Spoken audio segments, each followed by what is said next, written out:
그리스도의 사랑은 약하지 않습니다라는 제목으로 오늘 본문 말씀 여러분과 나누겠습니다.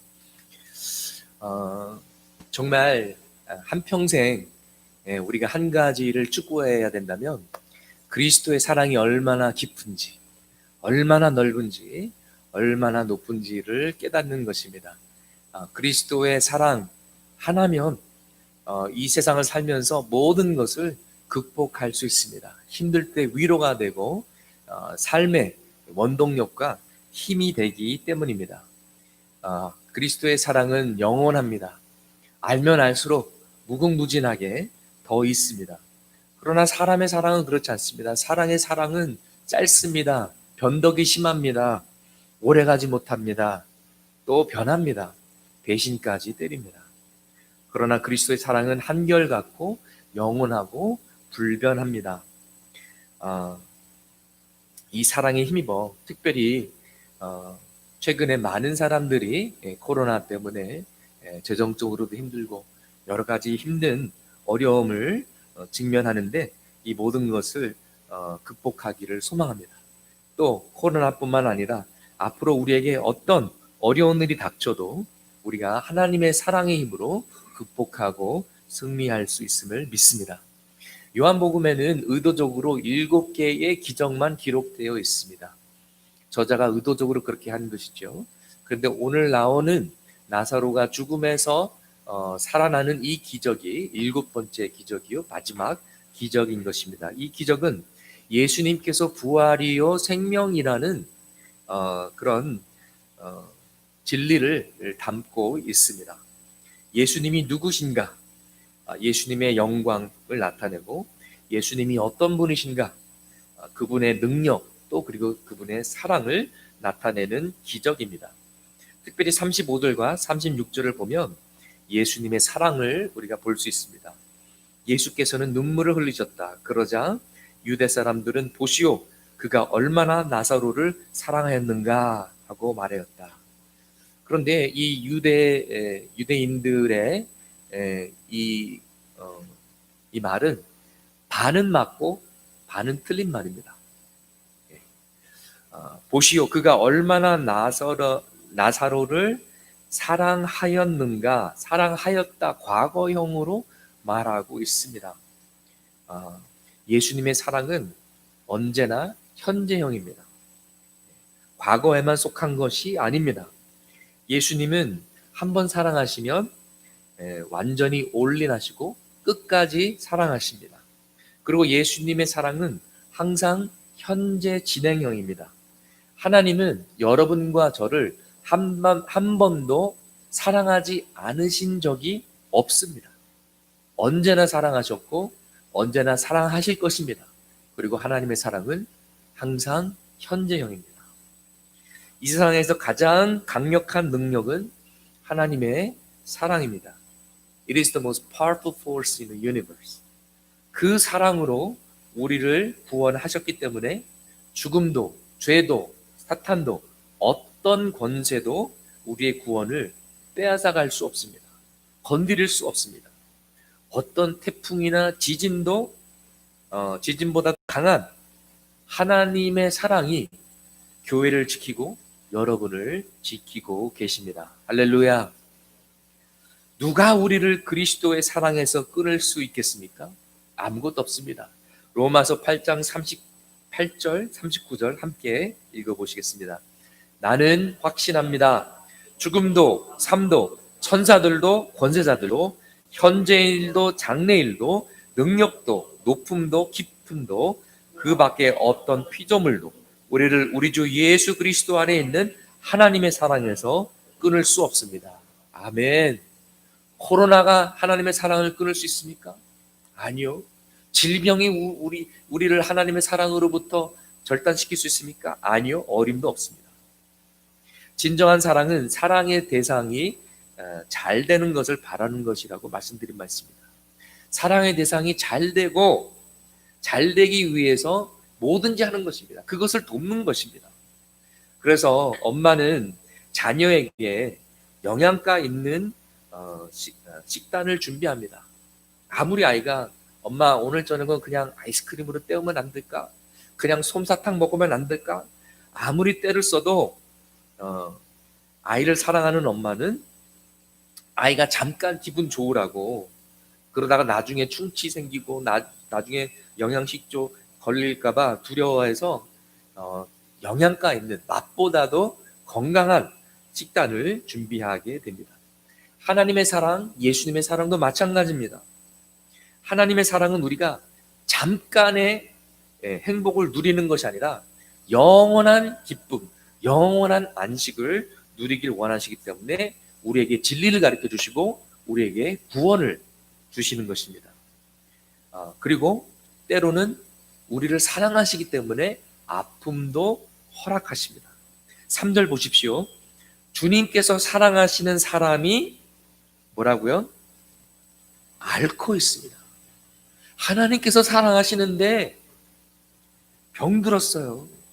아팠어요. 죽게 생겼습니다. 그리고 죽습니다. 우리를 향한 하나님의 사랑은 평탄한 길로만 인도하는 것이 아니라 고난의 길로도 인도합니다. 광야의 체험도 포함되어 있고요. 좁은 길을 걷게 하십니다. 쉽지만은 않습니다. 그러나 우리는 그 좁은 길이 아무리 힘들어도 생명으로 인도하고 구원으로 인도하는 줄 알고 있습니다. 또 우리에게 진리를 가르쳐주고 우리 안에서 성숙함을 만드는 것을 잘 알고 있습니다. 여러분, 기복신앙은 이 기독교의 진리와 이 세상의 온갖 잡신, 미신, 종교들을 다 섞어버린 것입니다.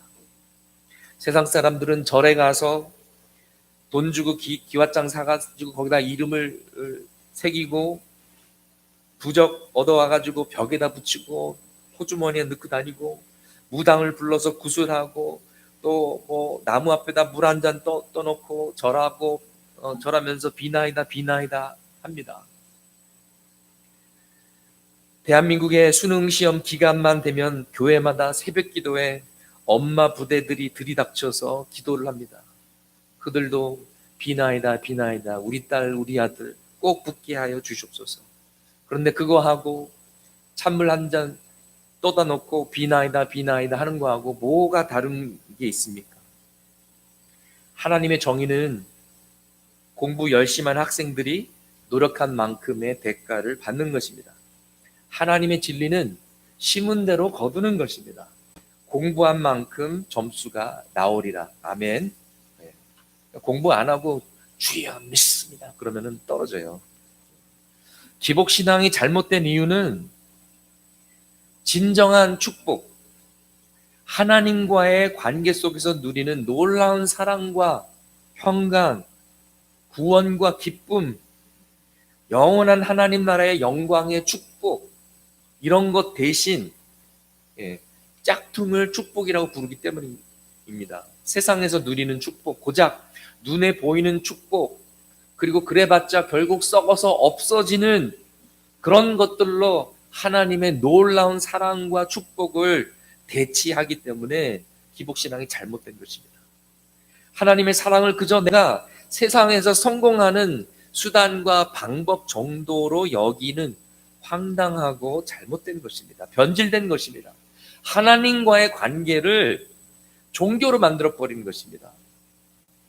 마치 포인트 카드를 적립해가지고 내가 이 카페에서 10번 커피를 마시면 11번째 커피는 공짜야, 뭐 이런 것이죠.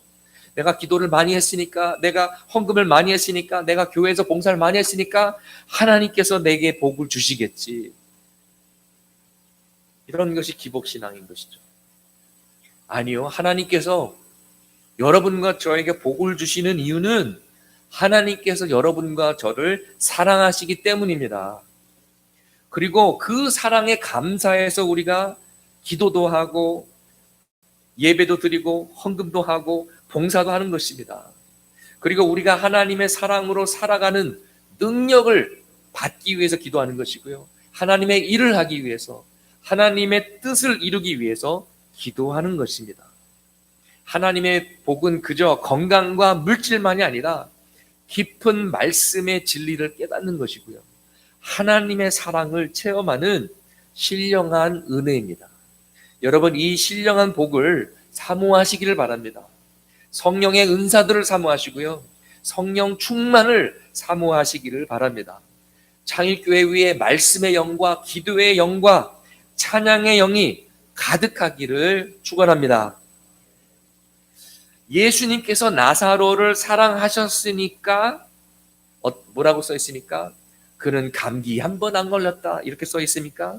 아니요. 예수님이 사랑하시는 나사로도 아팠다. 그리고 죽었다는 것입니다.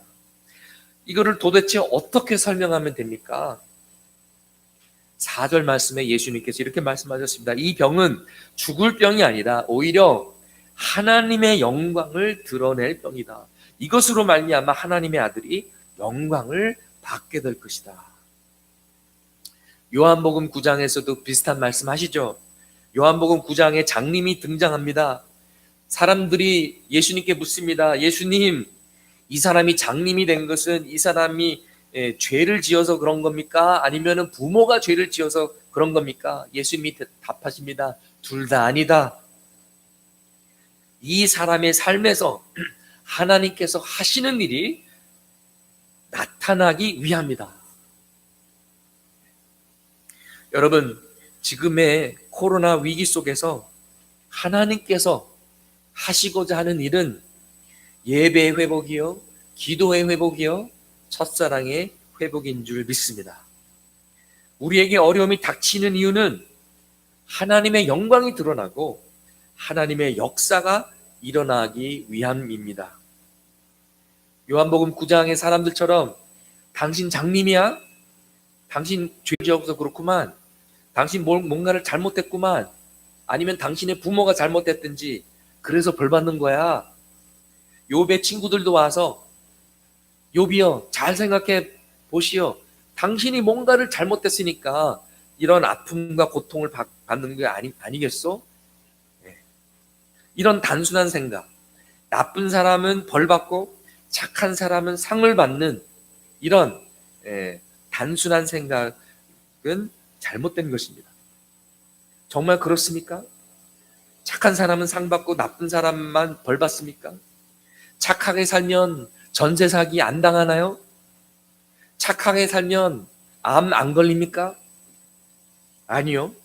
오히려 착한 사람이 암에 걸립니다. 왜냐하면 착한 사람은 폭발하지 않고 화풀이하지 않고 착한 사람은 참고 또 참고 인내하기 때문에 그게 속병이 되고 몸이 망가져가지고 암이 되는 거거든요. 네. 보통 아내가 암에 걸리면은 남편이 문제더라고요. 하도 속썩여가지고. 네. 남편들 아내 속썩이지 마세요. 아멘. 예, 역시 아멘 소리가 적군요. 회개하라. 여러분, 예수님을 믿어도 어려움이 생길 수가 있습니다. 아니, 예수님을 믿기 때문에 고난과 핍박과 어려움이 생길 수가 있습니다. 그러나 하나님은 그 어려움을 통해서 여러분을 변화시키길 원하시고 여러분을 축복하길 원하시고 여러분이 축복의 통로가 되기를 원하십니다. 그런 계획을 가지고 계신 거예요. 목적이 있는 고난이에요. 그냥 생고생이 아니라 하나님은 고난에도 어려움에도 목적이 있고 그 어려움을 낭비하지 않으십니다.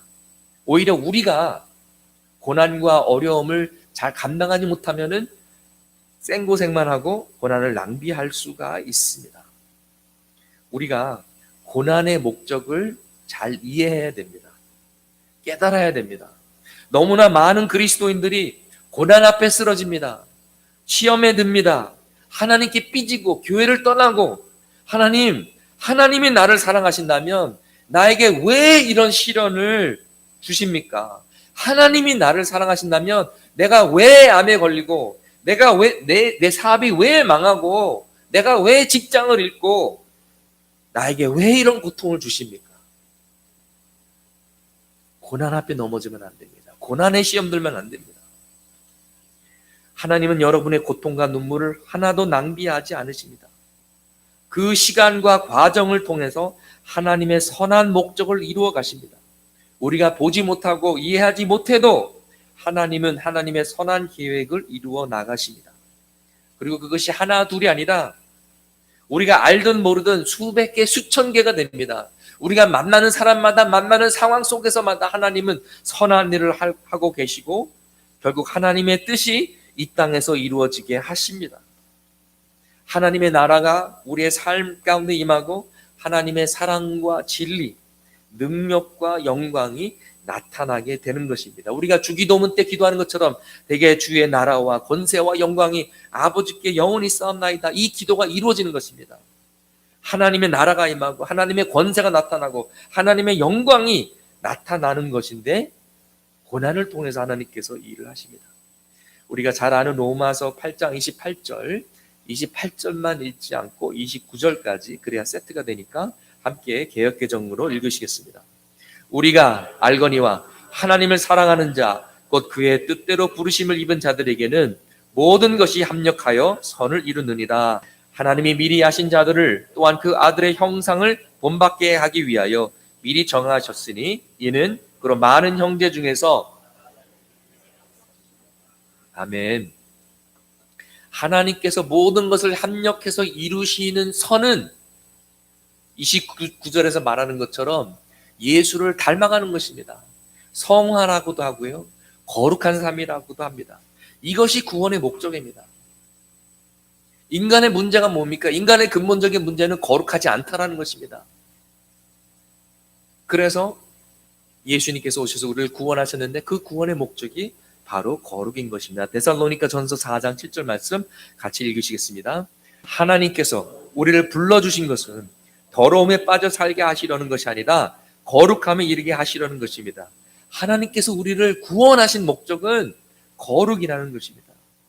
여러분, 나사로가 죽었다가 다시 살아나서 거룩하게 살았을까요? 아니면 자기 마음대로 마음껏 죄 지으면서 살았을까요? 죽었다 살아났으니까 정신 차리고 그 전에도 예수님을 사랑했지만은 더 사랑했겠죠. 더 열정적으로 살았겠죠.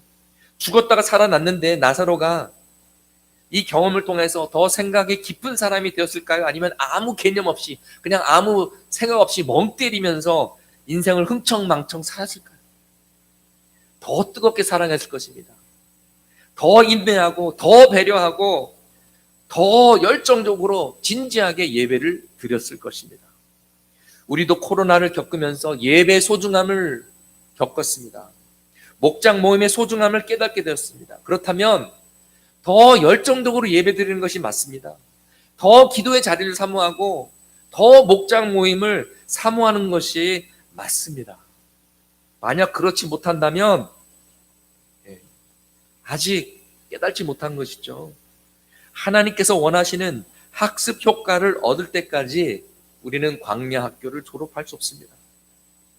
깨닫기까지 더 큰 고통이 몰려오고 더 큰 재난이 오고 정신 차릴 때까지 맞을 수도 있습니다.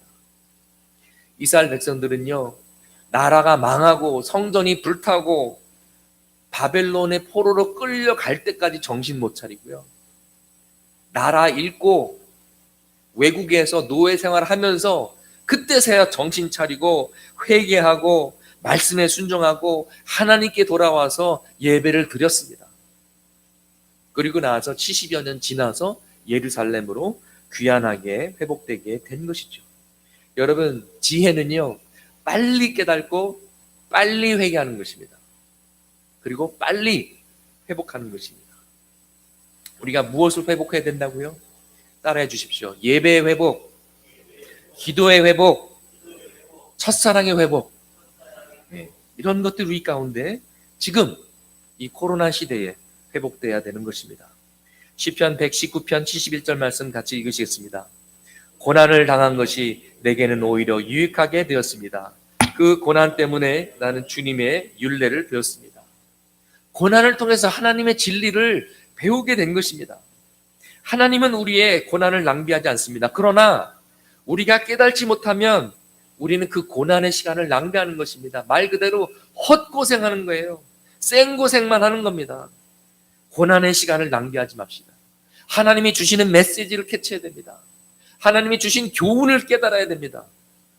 많은 사람들이 고난의 시간을 통해 교만이 깨지고 겸손을 배웁니다. 코로나의 큰 교훈은 우리는 정말 연약한 존재라는 것입니다. We're not in control. God is in control. 우리가 이 세상을 컨트롤하고 있다고 때로는 착각하지만 실제는 그렇지 않다는 것입니다. 하나님만이 이 세상을 다스리시는 주권자 하나님이시기 때문에 그분 앞에 무릎 꿇고 그분만을 의지하고 그분만을 바라보아야 된다는 것입니다. 우리가 깨달아야 할 진리는 우리는 하나님이 절대적으로 필요한 존재라는 것입니다. 우리 혼자서 우리 스스로 우리의 문제를 해결할 수 없고 우리 스스로 우리 자신을 구원할 수 없습니다. 그래서 우리는 하나님이 필요합니다. 우리는 약합니다. 그러나 하나님은 강하십니다. 그렇기 때문에 우리의 소망은 오직 하나님밖에 없습니다. 이것이 복음의 핵심 진리입니다. 우리가 이 어려운 시간 가운데 정말 나는 한순간도 주님 없이는 살 수 없습니다. 이것을 깨닫기를 소망합니다.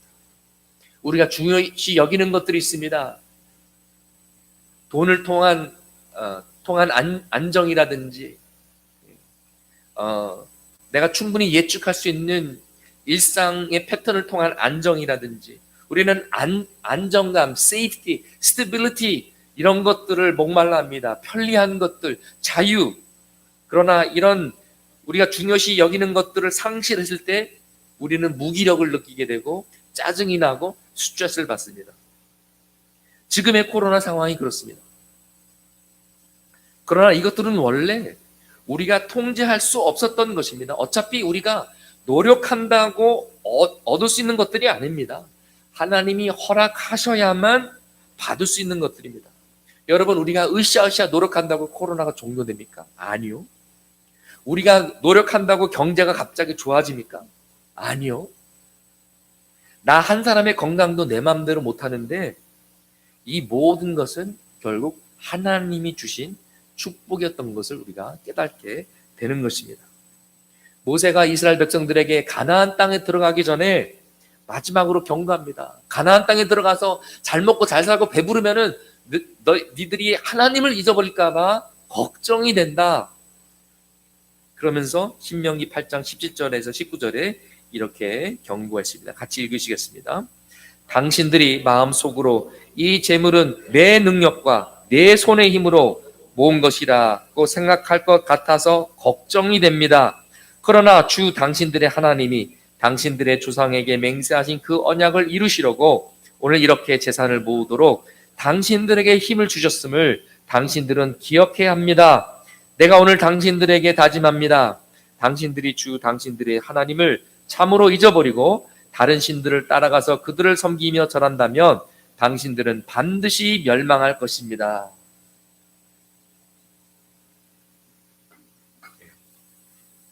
여러분이 일어나서 직장에 갈 수 있는 건강, 차 타고 직장 가시는 분은 여러분이 운전하는 그 차 누가 주셨습니까? 하나님이요. 여러분이 일할 수 있는 지혜와 탤런트와 여러분이 가진 모든 것 하나님이 주신 것입니다. 하나님이 우리 먹고 살 수 있게 해주신 것입니다. 잊어버리지 말고 감사해야 됩니다. 하나님이 하나님 되심을 인정하고 하나님을 하나님으로 모셔야 하는 것입니다. 이것이 진정한 회개와 예배의 모습입니다.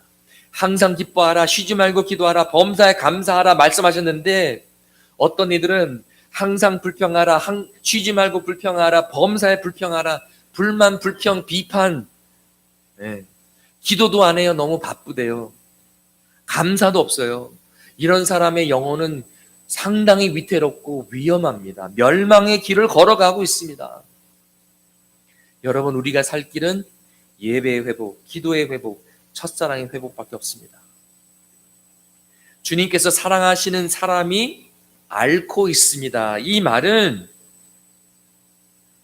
우리가 어려움을 겪을 때도 하나님은 여전히 우리를 사랑하고 계신다라는 말입니다. 우리를 미워해서 어려움을 주시는 것이 아니요, 하나님께서 우리를 사랑하시는 것을 멈추셔서도 아닙니다. 그거는 오해고 착각입니다. 우리는 하나님의 사랑을 종종 의심합니다. 우리는 우리가 고난과 고통을 당할 때 시험에 듭니다. 오히려 하나님께서 여러분을 사랑하시기 때문에 어려움도 때로는 허락하시는 것입니다. 하나님의 영광이 여러분의 삶 가운데 나타나고 하나님의 역사가 여러분의 삶 가운데 나타나기 위해서 5절과 6절을 보십시오. 예수께서는 마르다와 그의 자매와 나사로를 사랑하셨다. 그런데 예수께서는 나사로가 앉는다는 말을 들으시고도 계시던 그곳에 이틀이나 더 머무르셨다. 좀 번역이 좀 부드럽게 돼 있죠. 예수님은 그들을 사랑하셨음에도 불구하고 더 머무르셨다. 이렇게 번역이 됐는데요. 원어의 의미는 부드럽지 않습니다. 더 직선적이고요. 충격적입니다. 예수님은 그들을 사랑하셨다. 그래서 더 머무르셨다. 이런 뜻이에요. 의도적으로, 일부러 예수님께서 나사로를 사랑하셔서 죽게 내버려 두신 거예요. 고의적으로. 이해가 되십니까? 근데 그것도 주님의 사랑이라는 것입니다. 나 같은 죄인 Amazing Grace를 찬송가 작사한 잔 뉴튼 목사님이 이렇게 말씀하셨습니다. 하나님께서 우리에게 보내시는 모든 것은 우리에게 필요한 것이요 하나님께서 우리에게 주시지 않는 것은 필요하지 않은 것이다. 예수님께서 나사로가 죽게 내버려 둔 것은 나사로에게 필요한 일이었기 때문이라는 것입니다. 그렇기 때문에 우리는 우리의 상황만을 보고 하나님이 나를 사랑하신다 아니면 나를 사랑하지 않는다라고 섣불리 판단해서는 안 됩니다. 내가 차서가가 났구나. 하나님은 나를 사랑하지 않으시는가 보다. 착각입니다. 오해입니다. 상황을 보고 하나님이 사랑한다 안 한다 왈가불가 할 것이 아니라 모든 사랑을 하나님의 사랑으로 해석하고 복음의 진리로 해석해야 될 것입니다. 복음의 진리가 무엇입니까? 하나님께서 세상을 이처럼 사랑하사 예수 그리스도를 십자가에 내어주시기까지 우리를 사랑하셨다라는 것입니다. 우리를 영원히 사랑하시고 항상 사랑하신다라는 것입니다. 그렇기 때문에 상황에서 흔들리지 말고 하나님의 사랑이 출발점이 되어야 되고 하나님의 사랑의 관점으로 모든 상황을 해석해야 되는 것입니다. 해석이 은혜인 줄 믿습니다. 상황을 바라보지 마시고 하나님의 사랑을 바라보십시오. 마르다와 마리아는 예수님의 사랑을 의심하지 않았습니다. 그래서 예수님의 도움을 요청했습니다. 우리도 오늘날 하나님의 사랑을 근거로 기도해야 됩니다. 우리의 공로를 내세우면서 우리는 기도하지 않습니다. 주님, 내가 새벽기도 한 번도 빠지지 않았는데 하나님 저의 기도는 꼭 들어주셔야 됩니다. 우리 이렇게 기도하지 않아요. 그렇게 기도하면은 기도 응답에 확신이 생기나요? 아니요. 그러나 우리에게 하나님께서 나를 사랑하신다라는 확신이 있다면 기도 응답의 확신도 있습니다. 하나님이 나를 사랑하시는데 내가 하나님의 아들이고 딸인데 왜 나의 기도를 들으시지 않으실까? 구하라 주실 것이요 찾으라 찾을 것이요 문을 두드리라 열릴 것이다. 너희 중에 누가 아들이 딸이 떡을 달라 하는데 돌을 주며 생선을 달라 하는데 뱀을 줄 사람이 있겠느냐? 이기적이고 죄인인 인간의 부모도 이렇게 하는데 사랑이 풍성하신 하나님 아버지야 얼마나 더 우리를 돌보시겠습니까? 하나님은 자녀된 우리를 절대로 고아처럼 내버리지 않으실 것입니다. 35절 말씀을 다시 주목하기 원합니다.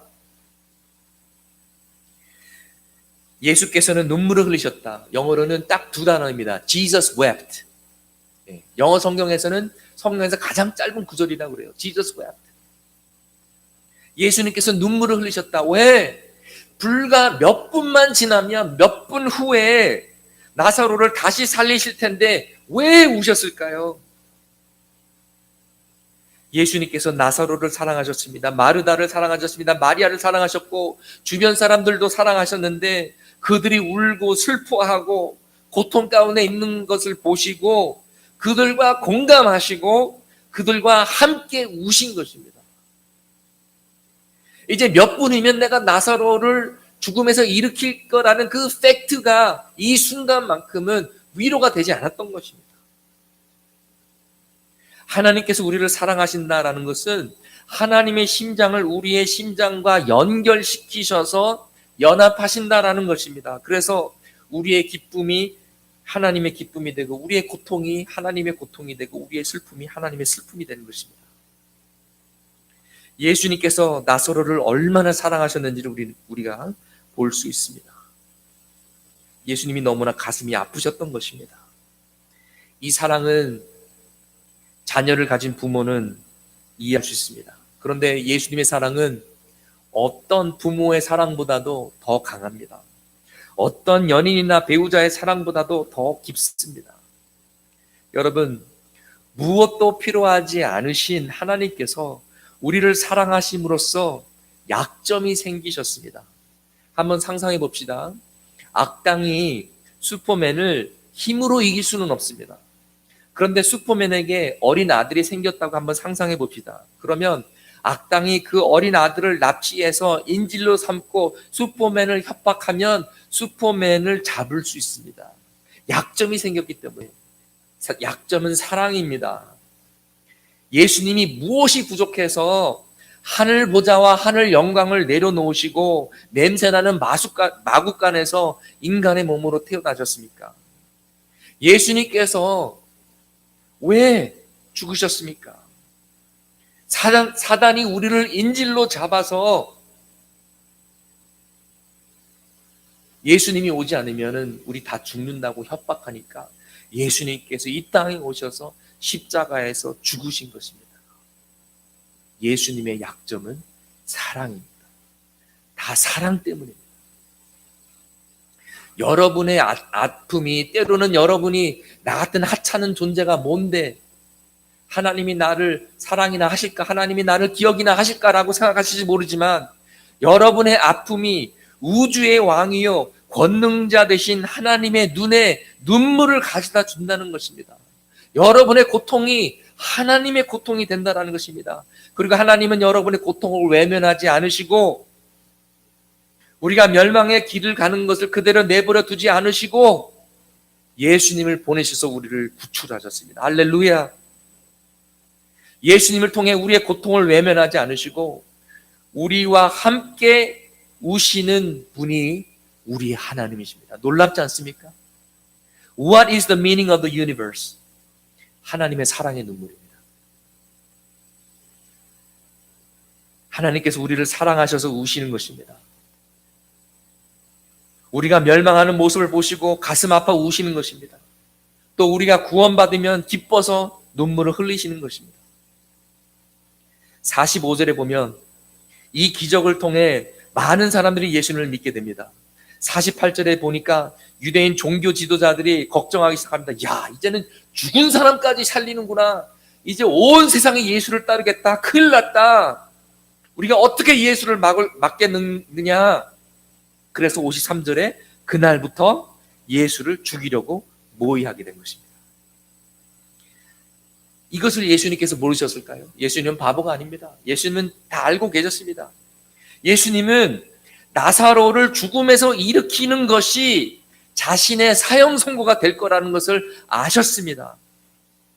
나사로의 장례식을 멈추면 그것이 곧 자신의 장례식이 될 거라는 것을 아셨습니다. 그럼에도 불구하고 예수님은 나사로를 사랑하셨고 나사로를 살리기로 작정하셨습니다. 그리고 살리셨습니다.